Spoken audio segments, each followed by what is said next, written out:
Ladies, thanks for joining us today on NewsPlus. We appreciate it. Judge Bush, let me start with you and ask you if you could quickly just kind of give an overview of what goes on in family court inside D.C. Superior Court. Well, good morning, and thank you so much for inviting us. And at the family court, we have 29 judges, and we hear cases involving domestic relations, that would be divorce, custody disputes. We have paternity and support cases that are standalone. We have juvenile cases where young people under 18 are charged with offenses that would be criminals if they were adult. We have persons in need of supervisions, that's truants, runaways, and kids who are ungovernable. We have neglect and abuse cases where parents are charged with either not caring for their children or using excessive discipline or harming them physically. We have a mental health court. We have a juvenile behavioral diversion calendar court. And what am I forgetting? I think that's it. Give us an idea how busy you are. What's the caseload in family court? You know, I am not a numbers person. Ms. Odom is our numbers person, but I'd say on average most judges have a calendar of about 500 cases each. That doesn't mean you hear 500 cases every day, but that means your caseload overall. Well, Terri, Odom, tell us, what does your office do and what about that caseload? The Court Social Services Division is responsible for pretrial and post-disposition probation supervision for all juveniles in the District of Columbia. So on average, daily we can have a total population of anywhere from 1,400 to 1,500.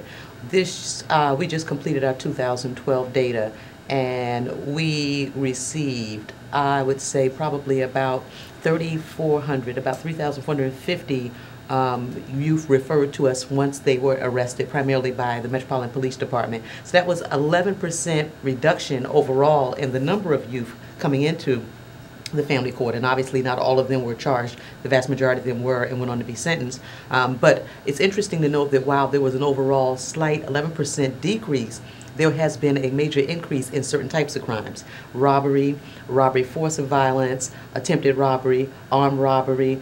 And so what are the ages of these kids who are committing these? I guess these are violent crimes. Some of them. Mm-hmm. And so what of our age? Are we talking teenagers, 17, 16, 18, or are we talking kids who are 9, 10 years old? On average, I would say we're looking at between 13 and 17. That's the general average population, but we have had children as young as 10 years old, and I think there have been a few times where we've had a 9-year-old.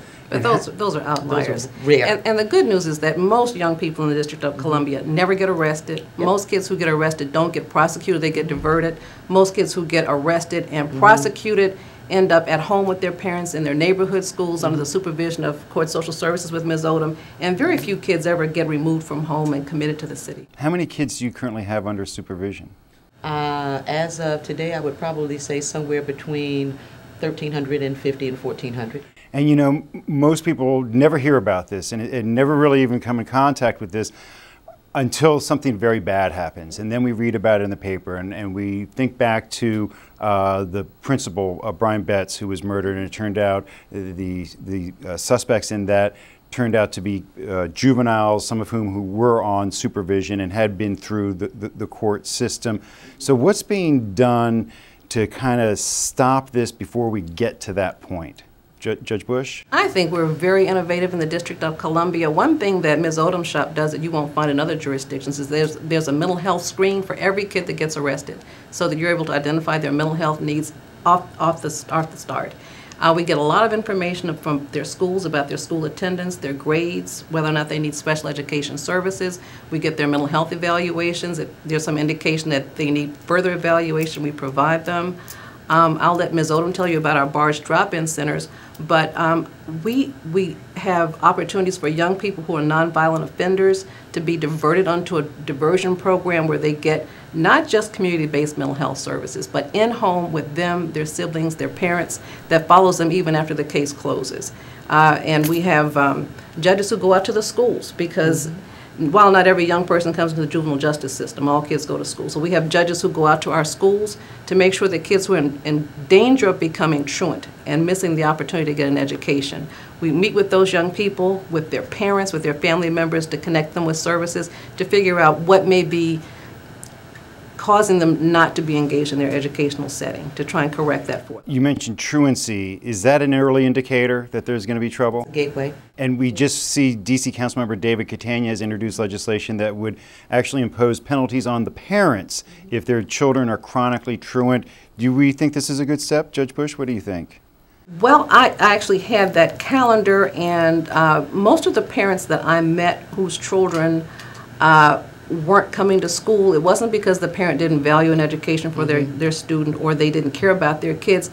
They were in crisis themselves and they needed help. So for the parents who were prosecuted, whose kids were under 13 and their kids weren't attending school, we got drug treatment for them. They did community service, and that community service was taking their kid to the library or to a museum or, volunteering at their young person's school.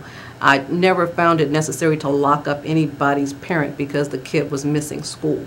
And the law has changed now so that if there are 10 unexcused absences now, it goes to Child and Family Services for an investigation and a safety screen anyway to make sure that that young person is safe.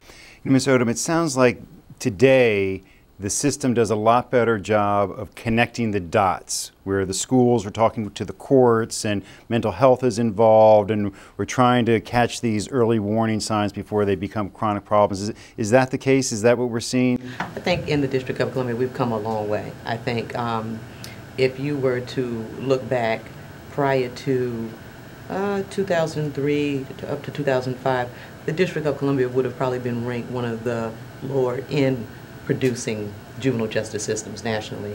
And I think that in that time, and it's been through our leadership at the executive level of the court and the consistency. I always say one of the benefits of having a chief judge who began as a presiding judge of the family court is that you have continuity. So a lot of what we are continuing is in fulfilling a vision that began when Chief Judge Satterfield was in fact the presiding judge of the family court. But a lot of our programs are very innovative, and I think one of the things that we celebrate in the District of Columbia is that we've created programs that didn't exist in the lexicon of juvenile justice and delinquency prevention. As we look, for example, with the Balanced and Restorative Justice drop-in centers. That did not exist. You had evening reporting centers, but they were outsourced. They typically occurred in places that didn't offer enough space to work with young people. The BARS drop-in center involves probation officers working flexible shifts, running the facility, still working their caseload, preparing meals, supervising a host of activity, including contracted services like mentoring and tutoring, having the public mental health system, and now APRA, which is under the Department of Mental Health. And that, I think, amalgamation will do a lot to looking at co-occurring disorders, which are mental health and substance abuse that a lot of our young people are experiencing. But it's that type of innovative programming that didn't exist before, and it does allow you to do more with youth when you have a one-stop shop center. Our gender-specific programming, what we have done for adolescent girls, we did not have prior to 2006. We treated adolescent girls essentially the way we would males. We just sort of painted it pink and lavender and thought that that was enough. But we literally, within the court, revamped our whole probation system and focused on girls first, created a unique model that has really helped us reduce the number of girls coming in the juvenile system. And we're now under construction for, we have 3 balanced and restorative justice drop-in centers. One in Northeast on Reed Street for that Northeast quadrant. The first one was on Martin Luther King Avenue to serve the Southeast quadrant. We have one on South Capitol across from the National Stadium to serve the Southwest quadrant. We're building one on Q Street in Northeast for adolescent girls. So it will be a female BARS drop-in center. And then on Rhode Island Avenue, the front of the Reed Street, we're actually building a status offender drop-in center. So the goal is to try to replicate the programming that we're doing because we are seeing success. We are partnering more across agencies and talking more. And certainly even a good thing can be made better, as Bill Gates says. But I think we've come a long way in how we work with young people and what we offer them. But I would also say that what's critically important is community investment. The communities are very important to receiving our programming because our facilities are in our neighborhoods. We're a compact city, and also family engagement becomes important. I mean, as probation officers, we are not the parent. As case managers, we're not the parent. We do a lot. Judges do a lot. But we find that our success outcomes are far better when we have the family involvement as well. Judge Bush, in our final minute here, I wanted to ask you, you kind of laid out in the beginning what goes on in family court. One of the differences in family court is that it's not as open to the public as the rest of the courthouse, where in most cases I as a reporter, as a citizen, can walk in, watch a court proceeding, report on a court proceeding. Not the case.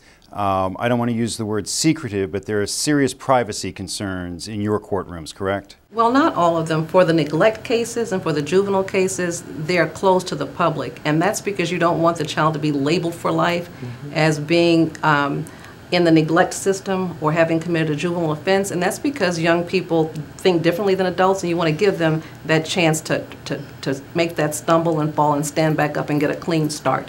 And so we have in the courtroom everybody who's necessary to support that child.